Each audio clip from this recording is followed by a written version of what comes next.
think that home wreckers, like, they always aspire to be number one, whereas opportunists, they just want to, get whatever they need, and they're content being number two or number three, or wherever they fall in line in the pecking order.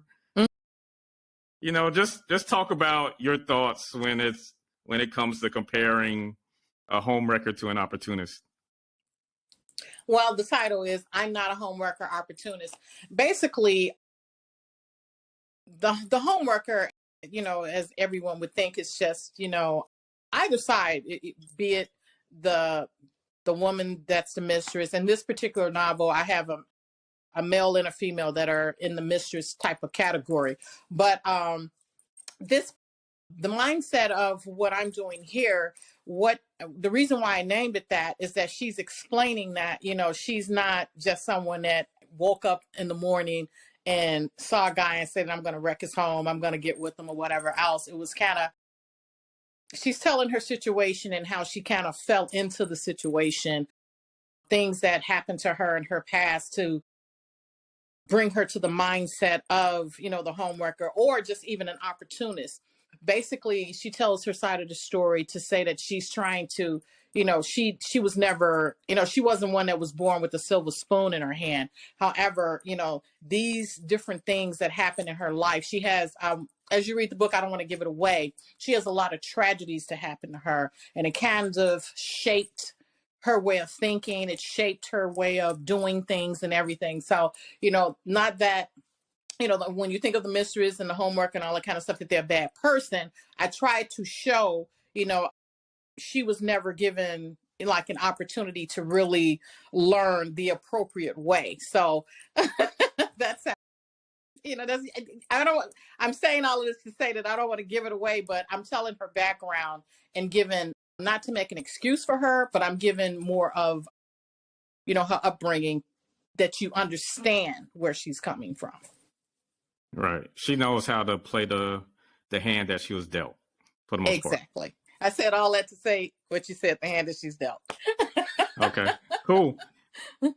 But I think a lot of times the home wrecker catches a bad rap in these situations, but a lot of times the blame should be shifted in the direction of the person that's on the other end of it, as far as the other person that's involved in the situation, but also possibly the spouse that is getting cheated on.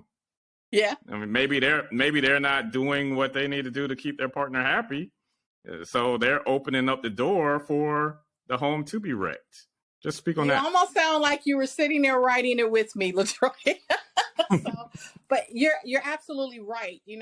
It's like, as I mentioned, and as I talk about this series, it's always that people want to shift the blame to, the one that's actually not the married person, and they're wrecking a home and they're doing all of these things. However, the thing of it is that the person that's in the marriage should be the more responsible person, due to the fact that they are the ones that have committed to another person, and they're the ones that's doing wrong.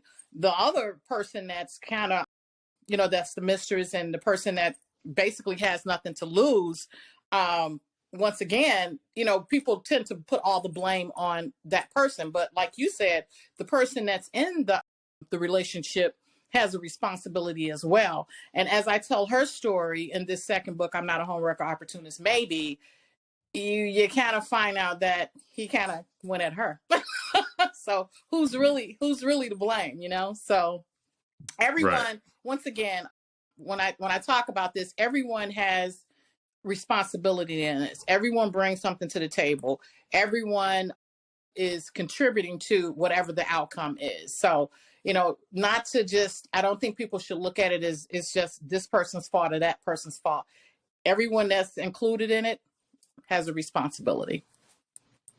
Cool.